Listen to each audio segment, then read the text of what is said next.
In 1926, Londolozi was a bankrupt cattle farm, whereas today it stands as a beacon of restoration, a bastion of hope for the rewilding movement, both of land and of our very human nature, boasting some of the most spectacular wildlife viewing anywhere in the world.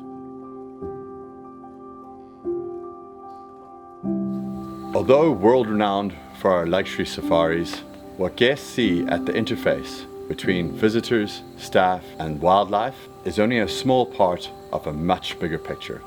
A picture that has at its heart the reclamation and conservation of wilderness areas.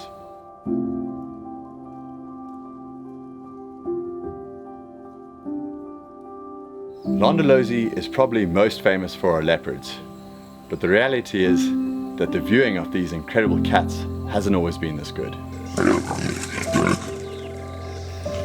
And it is only thanks to carefully thought out and implemented land management practices that the reserve is able to sustain such a healthy population, unofficially considered to be the densest on the African continent.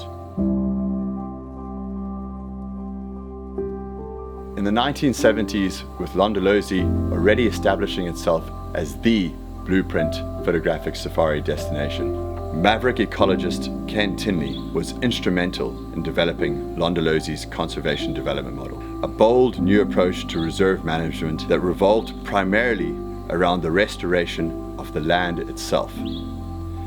Dr. Tinley's philosophy was simply, if you take care of the land, the animals will take care of themselves. Basically what Ken Tinley advised us was to find an ecological driver, and all you need to do is noodle on that driver and just tune it and get it right. And in this instance, that driver was ground moisture. The more water we could infiltrate into the soil and the longer we could hold that moisture in the soil, it meant you extended your grazing season, especially in your seepline areas. There had been a lot of woody encroachment due to the cattle farming in the 20s and 30s. So the first thing we did was we had to remove those woody species, get them out of the seeplines, and we laid them in the drainage lines to reduce erosion. Within 6 months, the seeplines started to flow again. The animals returned, and then over the years, what with the approval of antelope herds, impala, wildebeest, waterbuck, the predators moved into that area and the game just abounded.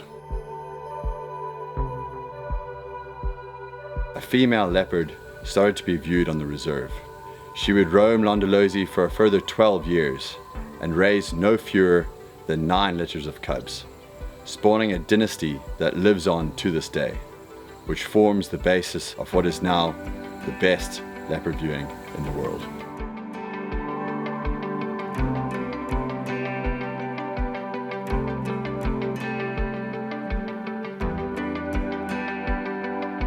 So where we find ourselves today is in this patchwork mosaic, this diversity of little microhabitats where you have thickets, you have drainage lines, you have open crests, you have rocky outcrops. When you have diversity in habitat, you have diversity in species.